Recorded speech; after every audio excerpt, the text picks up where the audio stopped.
ಸ್ನೇಹಿತರೀಗ ವಿಶೇಷವಾಗಿ 2026ನೇ ಇಸ್ವಿ ಪ್ರಾರಂಭ ಆಗ್ಯದ. ನಾವು 2026ನೇ ಇಸ್ವಿಗೆ ಕಾಲಿಟ್ಟಿದ್ದೇವೆ. ಈ ವರ್ಷ ಹೆಂಗದ ಬಹಳಷ್ಟು ಜನರು ನಂಗೆ ಹೇಳಿದ್ರಿ. ಅದಕ್ಕಾಗಿ ಈ 2026ನೇ ಇಸ್ವಿ ಯಾವ ರಾಶಿಗೆ ಏನು ಫಲಗಳನ್ನ ಕೊಡ್ತದ ಅನ್ನೋದ್ರ ಬಗ್ಗೆ ತಿಳಿಸ್ಕೊಡ್ತೀನಂತ. ಇದು ನಮಗೆ ಹೊಸ ವರ್ಷ ಅಲ್ಲ, ಯಾಕಂದರೆ ಯುಗಾದಿಯಿಂದ ನಮ್ಮ ಹೊಸ ವರ್ಷ ಪ್ರಾರಂಭ ಆಗ್ತದ. ನಮ್ಮ ಪಂಚಾಂಗ ಆರಂಭ ಆಗೋದೆ ಅಂದರೆ ಗ್ರಹಗಳ ಚಲನೆಯ ಮೇಲೆ ಅಧ್ಯಯನ ಮಾಡಿ ನಮ್ಮ ಪಂಚಾಂಗಕರ್ತರು ಬರೆದಿರ್ತಾರೆ. ಹೀಗಾಗಿ ನಮಗೆ ಮಾಸದ ಲೆಕ್ಕಾಚಾರವೇ ನಮಗೆ ನಮ್ಮ ಜ್ಯೋತಿಷಕ್ಕೆ ಆಧಾರ ಹೊರತು ಈ 26ನೇ ಇಸ್ವಿ 27ನೇ ಇಸ್ವಿ ಇದು ಹೊಸ ವರ್ಷಗಳಲ್ಲ ನಮಗೆ. ಆದರೂ ಕೂಡ ಈ 26ನೇ ವರ್ಷ ಅಂದರೆ ಏನು ಈ ವರ್ಷದಲ್ಲಿ ಕಾಲಿಟ್ಟೇವಿ, ಈ ವರ್ಷದಲ್ಲಿ ಈ ಕೆಲವು ಗ್ರಹಗಳನ್ನು ಚಲನೆಯನ್ನು ಅಧ್ಯಯನ ಮಾಡಿ ಯಾವ ರೀತಿ ಫಲವನ್ನು ಕೊಡ್ತಾವ, ಯಾವ ರಾಶಿಗೆ ಬಹಳಷ್ಟು ಒಳ್ಳೆಯ ಫಲಗಳವ, ಯಾವ ರಾಶಿಗೆ ಸ್ವಲ್ಪ ತೊಂದರೆಗಳಾಗ್ತದ ಅನ್ನೋದನ್ನು ಕೂಡ ಹೇಳ್ತೇನೆ.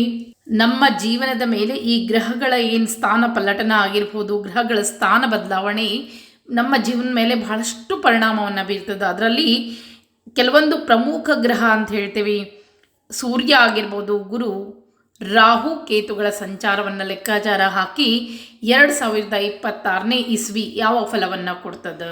ಈ 2026 ಸಂಖ್ಯೆ ಏನದಲ್ಲ, ಈ ಸಂಖ್ಯೆಯಲ್ಲಿ ಈ ನಮ್ಮ ಪ್ರಮುಖ ಗ್ರಹಗಳಾಗದಂಥ ಶನಿ ಆಗಿರ್ಬೋದು, ಸೂರ್ಯ, ರಾಹು, ಕೇತು ಮತ್ತು ಗುರುಗ್ರಹ ನಮಗೆ ಅತ್ಯಂತ ಪ್ರಭಾವಶಾಲಿ ಅಂತ ಹೇಳ್ತೀವಿ. ಈ ಗ್ರಹಗಳ ಸ್ಥಾನ ಪಲ್ಲಟನ ಮೇಲೆ ಆಧಾರ ತಗೊಂಡು 2026ನೇ ಸಂಖ್ಯೆಯನ್ನು ನಾವು ಒಟ್ಟುಗೂಡಿಸಿ ಅಂತಂದರೆ ಆ ಸಂಖ್ಯೆಯನ್ನು ಕೂಡಿಸಿದಾಗ ನಮಗೆ ಬರುವಂಥ ಒಂದು ಮೊತ್ತ ಒಂದಾಗ್ತದೆ. ಅಂದರೆ ಇದನ್ನು ನಾವು ಗಣಪತಿ ಶಾಸ್ತ್ರ ಅಂತ ಹೇಳ್ತೀವಿ, ಸಂಖ್ಯಾಶಾಸ್ತ್ರ ಅಂತ ಕೂಡ ಹೇಳ್ತೀವಿ. 2026 ಈ ಸಂಖ್ಯೆಯನ್ನು ಕೂಡಿಸಿದಾಗ ಬರುವಂಥ ಮೊತ್ತ ಒಂದಾಗಿರ್ತದೆ. ಇದು ಸೂರ್ಯನನ್ನು ಪ್ರತಿನಿಧಿಸ್ತದೆ. ಅದಕ್ಕಾಗಿ ಈಗ ಸೂರ್ಯನ ಪ್ರಭಾವ 2026 ಮೇಲೆ ಬಹಳಷ್ಟು ಅದ. ಸೂರ್ಯನ ಅತ್ಯಂತ ಶುಭ ಗ್ರಹ ಅಂತ ಕೂಡ ನಾವು ಹೇಳ್ತೀವಿ. ಒಂದು ಜಾತಕದಲ್ಲಿ ಸೂರ್ಯ ಪ್ರಭಾವಶಾಲಿ ಇದ್ದಾಗ ಆ ವ್ಯಕ್ತಿ ಧೈರ್ಯದಿಂದ ಇರ್ತಾನೆ, ನಾಯಕತ್ವದ ಸ್ವಭಾವವನ್ನು ಹೊಂದಿರ್ತಾನೆ. ಈ ರೀತಿಯಾಗಿ ಅಷ್ಟೇ ಅಲ್ಲ, ಸೂರ್ಯ ಅಂದ್ರೆ ಒಂದು ಯಶಸ್ಸು, ವೃತ್ತಿ ಜೀವನಕ್ಕೆ ಅತ್ಯಂತ ಒಳ್ಳೆಯ ಗ್ರಹ. ನಾವು ಯಾವುದೇ ವೃತ್ತಿಯನ್ನು ನೋಡಬೇಕು ಅಂತಂದರೆ ಮೊದಲು ಸೂರ್ಯನ ಸ್ಥಾನವನ್ನು ನೋಡ್ತೀವಿ. ಈ ರೀತಿಯಾಗಿ ಬಹಳಷ್ಟು ಶುಭ ಫಲವನ್ನು ತಂದುಕೊಡುವಂಥದ್ದು ಸೂರ್ಯ. ಅದಕ್ಕಾಗಿ 2026ನೇ ಇಸ್ವಿಗೆ ಸೂರ್ಯಗ್ರಹ ಪ್ರತಿನಿಧಿಯಾಗಿ ಯಾವ ರಾಶಿಗೆ ಫಲವನ್ನು ಕೊಡ್ತಾನೆ. ಮೊದಲನೇದಾಗಿ ಅತ್ಯಂತ ಶುಭ ಫಲವನ್ನು ವೃಷಭ ರಾಶಿಯವರಿಗೆ ಬಹಳಷ್ಟು ಒಳ್ಳೆಯ ಫಲಗಳು ಸಿಗ್ತಾ ಇದೆ. 2026ನೇ ಇಸ್ವಿ ಯಶಸ್ಸು ಸಿಗ್ತದೆ, ಹಣ ಸಮೃದ್ಧಿ ಸಿಗ್ತದೆ. ಅಷ್ಟೇ ಅಲ್ಲ, ನಿಮ್ಮ ಆದಾಯದಲ್ಲಿ ಹೆಚ್ಚಾಗ್ಬೋದು. ಮತ್ತು ನೀವೇನಾದರೂ ಹೂಡಿಕೆಯನ್ನು ಮಾಡಿದರೆ, ಎಲ್ಲಾದರೂ ಆ ಹಣದ ಹೂಡಿಕೆಯಾಗಿದ್ದರೆ ಅದು ಕೂಡ ನಮಗೆ ಒಳ್ಳೆಯ ಫಲವನ್ನು ತಂದುಕೊಡ್ತಾ ಇದೆ. ಆರ್ಥಿಕ ಸ್ಥಿತಿ ಒಳ್ಳೆಯದಾಗ್ತದೆ. ಒಟ್ಟಾರೆ ಹೇಳಬೇಕು ಅಂತಂದರೆ ವೃಷಭ ರಾಶಿಯವರಿಗೆ ಬಹಳಷ್ಟು ಒಳ್ಳೆಯ ಫಲಗಳು ಸಿಗ್ತಾ ಇದೆ. ವಿದ್ಯಾರ್ಥಿಗಳಿಗಾಗಿರ್ಬೋದು ಮತ್ತು ಮಹಿಳೆಯರಿಗಾಗಿರ್ಬೋದು, ಈ ಒಂದು ವೃಷಭ ರಾಶಿ ಮಹಿಳೆಯರ ಎಲ್ರಿಗೂ ಕೂಡ ಬಹಳಷ್ಟು ಒಳ್ಳೆಯ ಫಲಗಳು ಸಿಗ್ತಾ ಇದೆ. ಇನ್ನು ಎರಡನೇದಾಗಿ ಸಿಂಹರಾಶಿಯವ್ರಿಗೂ ಕೂಡ ಬಹಳಷ್ಟು ಒಳ್ಳೆಯದ. ಸಿಂಹರಾಶಿಯವ್ರಿಗೂ ಕೂಡ ನೀವೇನಾದರೂ ಹೊಸ ಕೆಲಸವನ್ನು ಹಿಡಿಬೇಕು ಅಂತಿದ್ರೆ ಅಥವಾ ಕೆಲಸದಲ್ಲಿ ಪ್ರಮೋಷನ್ ಆಗುವಂಥದ್ದಿದ್ದರೆ, ನಿಮಗೆ ಸಿಂಹರಾಶಿಯವರಿಗೆ ಒಟ್ಟಾರೆ ಹೇಳಬೇಕು ಅಂದರೆ 2026ನೇ ಇಸ್ವಿ ಕೆಲಸದ ದೃಷ್ಟಿಯಿಂದ ನೋಡಬೇಕು ಅಂದರೆ ಒಳ್ಳೆಯ ಕೆಲಸ ಸಿಗ್ತದೆ. ನೀವೇನಾದರೂ ಪ್ರಯತ್ನ ಪಡ್ತಾ ಇದ್ದರೆ ಹೊಸ ಕೆಲಸಕ್ಕಾಗಿ ನಿಮಗೆ ಖಂಡಿತವಾಗೂ ಯಶಸ್ಸು ದೊರಕ್ತದೆ. ಅಷ್ಟೇ ಅಲ್ಲ, ಸಂಬಳ ಕೂಡ ಹೆಚ್ಚಿನ ಸಂಬಳ ಬೇಕು ಅನ್ನೋದು ನಿಮ್ಗೆ ಆಸೆಯಾಗಿದ್ದರೆ ಖಂಡಿತವಾಗೂ ಸ್ವಲ್ಪ ಪ್ರಯತ್ನ ಪಟ್ಟರೆ ಈ ಒಂದು ವರ್ಷ ನಿಮಗೆ ಬಹಳಷ್ಟು ಶುಭವನ್ನು ತಂದು ಕೊಡುವಂಥ ವರ್ಷ ಅಂತಲೇ ಹೇಳ್ತೇನೆ. ಸಿಂಹರಾಶಿಯವರಿಗೆ ನೀವು ಮಾಡಿದಂಥ ಕೆಲಸಗಳಿಗೆ ಬಹಳಷ್ಟು ಯಶಸ್ಸು ಸಿಗ್ತಾ ಇದೆ. ಇನ್ನು ಮೂರನೇ ರಾಶಿ ಅಂತ ಹೇಳ್ತೀನಿ, ಇದು ವೃಶ್ಚಿಕ ರಾಶಿ. ವೃಶ್ಚಿಕ ರಾಶಿಯವ್ರಿಗೂ ಕೂಡ 2026ನೇ ಇಸ್ವಿ ಅಂದರೆ ಈ ಸೂರ್ಯನ ಸಂಖ್ಯೆ ನಿಮಗೆ ಕೂಡ ಅತ್ಯಂತ ಶುಭವನ್ನು ತಂದುಕೊಡ್ತಾ ಇದೆ. ಹಿಡಿದ ಕೆಲಸಗಳಲ್ಲಿ ಈ ವರ್ಷ ನಿಮಗೆ ಯಶಸ್ಸು ದೊರೀತಾ ಇದೆ. ಎಲ್ಲಿಂದಾದರೂ ದುಡ್ಡು ಬರಬೇಕು ಅಂತಿದ್ರೆ ಖಂಡಿತವಾಗಿಯೂ ಈ ವರ್ಷ ನಿಮಗೆ ಹಣದ ಅನುಕೂಲ ಆಗ್ತಾ ಇದೆ. ಬಹಳಷ್ಟು ಇಷ್ಟು ದಿವಸ ಕಷ್ಟವನ್ನು ಪಟ್ಟಿರಿ. ಇನ್ನು ವೃಶ್ಚಿಕ ರಾಶಿಯವರಿಗೆ ಈ 2026ನೇ ಇಸ್ವಿ ಒಳ್ಳೆಯ ಲಕ್ಷಣಗಳು ಅವ. ಇನ್ನು ಮುಂದಿನ ರಾಶಿ ಧನುರಾಶಿ.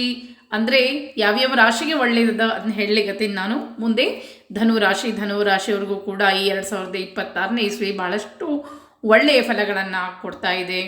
ಈ ಧನು ರಾಶಿಯವರಿಗೆ ಬಹಳಷ್ಟು ಅಂದರೆ ಸಂಬಂಧಗಳು ಎಷ್ಟೋ ಕೆಟ್ಟು ಹೋಗಿರ್ಬೋದು ಮನೆಯೊಳಗೆ, ಆದರೆ ಈ ವರ್ಷ ಯಾವುದೋ ರೀತಿಯಿಂದ ಸಂಬಂಧಗಳೆಲ್ಲವೂ ಒಳ್ಳೆಯದಾಗುವಂಥ ಸಮಯ ಅಂತಲೇ ಹೇಳ್ತೀನಿ. ಅಷ್ಟೇ ಅಲ್ಲ, ಹಿಡಿದ ಕೆಲಸಗಳು ಮನೆಯಲ್ಲಿ ಶುಭ ಕಾರ್ಯಗಳಾಗ್ಬೋದು, ಈ ಶುಭ ಕಾರ್ಯಕ್ಕೆ ಮುನ್ನಡಿ ದೊರಕಬಹುದು. ಒಟ್ಟಾರೆ ಈ ಧನುರಾಶಿಯವರಿಗೆ ಬಹಳಷ್ಟು ಒಳ್ಳೆಯದ. ಇನ್ನು ಧನುರಾಶಿಯವರಿಗೆ ಏನಾದರೂ ಹೊಸದು ಕಲಿಬೇಕು ಅಂತಿದ್ದರೆ ಈ ಸಮಯ ನಿಮಗೆ ಬಹಳಷ್ಟು ಒಳ್ಳೆಯದು. ಎಲ್ಲವೂ ಅನುಕೂಲ ನಿಮಗೆ ಕೂಡಿ ಬರ್ತಾ ಇದೆ. ಧನು ರಾಶಿಯವರ ಬಿಸ್ನೆಸ್ನಲ್ಲಿ ಕೂಡ ಗ್ರೋತ್ ಆಗ್ತದೆ. ಅಂದರೆ ಹೆಚ್ಚಿನ ವ್ಯವಹಾರ ಏನಾದರೂ ಬಿಸ್ನೆಸ್ ಕುಂಠಿತವಾಗಿ ನಡೀತಾ ಇದ್ದರೆ ಇನ್ನು ಮುಂದೆ ನಿಮಗೆ 2026ನೇ ಇಸ್ವಿ ಒಳ್ಳೆಯ ಶುಭ ಫಲವನ್ನು ತಂದು ಕೊಡ್ತದೆ ಅಂಥೇಳಿ ಹೇಳ್ತೀನಿ. ಇನ್ನು ಕುಂಭರಾಶಿ, ಯಾಕಂದರೆ ಒಂದೊಂದು ರಾಶಿಯನ್ನು ನಾವು ಅಧ್ಯಯನ ಮಾಡಿದಾಗ ಯಾವ ರಾಶಿಗೆ 2026ನೇ ಇಸ್ವಿ ಬಹಳಷ್ಟು ಶುಭವನ್ನು ಅಂದರೆ ಮುಂದಿಂದು ಕುಂಭರಾಶಿ. ಈ 5 ರಾಶಿಗಳು ಕುಂಭರಾಶಿಗೂ ಸಹ ಬಹಳಷ್ಟು ಒಳ್ಳೆಯದು. ಇಷ್ಟು ದಿನ ಬಹಳಷ್ಟು ಆರೋಗ್ಯದಲ್ಲಾಗಿರ್ಬೋದು, ಹಣದ ವಿಷಯದಲ್ಲಾಗಿರ್ಬೋದು ಕಷ್ಟಪಟ್ಟುಬಿಟ್ಟಿರಿ ಕುಂಭರಾಶಿಯವರು. ಈ ವರ್ಷ ನಿಮಗೆ ಫೈನಾನ್ಸಿಯಲ್ ಆಗಿರ್ಬೋದು ಅಥವಾ ಈ ಯಾವುದೇ ರೋಗ ರುಜಿನಗಳಿಂದ ಬಹಳಷ್ಟು ನರಳಾಡಿದ್ರಿ, ಎಲ್ಲದರಿಂದಲೂ ಕೂಡ ಇನ್ನು 2026ನೇ ಇಸ್ವಿ ನಿಮಗೆ ಶುಭವನ್ನು ತಂದು ಕೊಡ್ತಾ ಇದೆ. ಒಳ್ಳೆಯ ಬೆಳವಣಿಗೆ ಬಿಸ್ನೆಸ್ಸಲ್ಲಾಗಿರ್ಬೋದು ಅಥವಾ ಎಲ್ಲ ರೀತಿಯಿಂದಲೂ ಬೆಳವಣಿಗೆಯನ್ನು ಕಾಣ್ತೀರಿ. ಮಕ್ಕಳಿಗೂ ಕೂಡ ಬಹಳಷ್ಟು ಒಳ್ಳೆಯದ. ಇಷ್ಟು ದಿನ ನೀವೇನು ಕುಂಭರಾಶಿಯವರು ಶ್ರಮಪಟ್ಟು ಕೆಲಸ ಮಾಡಿರಲ್ಲ, ಈ ಶ್ರಮಪಟ್ಟದ್ದಕ್ಕೆ ಒಳ್ಳೆಯ ಫಲಿತಾಂಶ ಈ ಸಮಯ 2026ನೇ ಇಸ್ವಿ ನಿಮಗೆ ಸಿಗ್ತದೆ. ಖಂಡಿತವಾಗಿಯೂ ನೀವೆಲ್ಲರೂ ಕಮೆಂಟ್ಸ್ ಹಾಕಿ ಹೇಳ್ತೀರಿ. ಇನ್ನು ಮುಂದಿನ ರಾಶಿಗಳಿಗೆ ಅಂದರೆ ಕೆಲವು ರಾಶಿಗಳಿಗೆ ಮಿಶ್ರ ಫಲ ಸಿಗ್ತದೆ, ಇನ್ನು ಕೆಲವು ರಾಶಿಗಳಿಗೆ ಸ್ವಲ್ಪ ಕಷ್ಟದ ಫಲ ಸಿಗ್ತದೆ. ಅವನ್ನೆಲ್ಲವನ್ನು ನಾನು ಮಾಸದ ಲೆಕ್ಕಾಚಾರ ಏನು ಈ ಮಕರ ರಾಶಿಗೆ ಸೂರ್ಯ ಪ್ರವೇಶ ಮಾಡ್ತಾನಲ್ಲ ಆ ಸಮಯದಲ್ಲಿ ತಿಳಿಸ್ಕೊಡ್ತೀನಂತ. ಯಾವ್ಯಾವ ರಾಶಿಗೆ ಏನೇನು ಒಂದು ದಾನಗಳನ್ನು ಕೊಡಬೇಕು, ಏನೇನು ಮಾಡಿದರೆ ಈ ದೋಷಗಳೆಲ್ಲ ಪರಿಹಾರ ಆಗ್ತದೆ ಅಂಥೇಳಿ. ಈ ರೀತಿ ಇದ್ದಾಗ ಈ ಮಾಸ ಲೆಕ್ಕಾಚಾರದ ಮೇಲೆ ಏನು ಮಾಡ್ತೀವಲ್ಲ ಆ ರಾಶಿಗಳ ಕೆಲವೊಂದು ರಾಶಿಗಳಿಗೆ ದೋಷ ಬರ್ತದೆ. ಆ ಸಮಯದಲ್ಲಿ ತಿಳಿಸ್ಕೊಡ್ತೀನಿ. ಮತ್ತೆ ಮುಂದಿನ ವಿಡಿಯೋ ಸಿಗ್ತೀನಿ. ನಮಸ್ಕಾರ.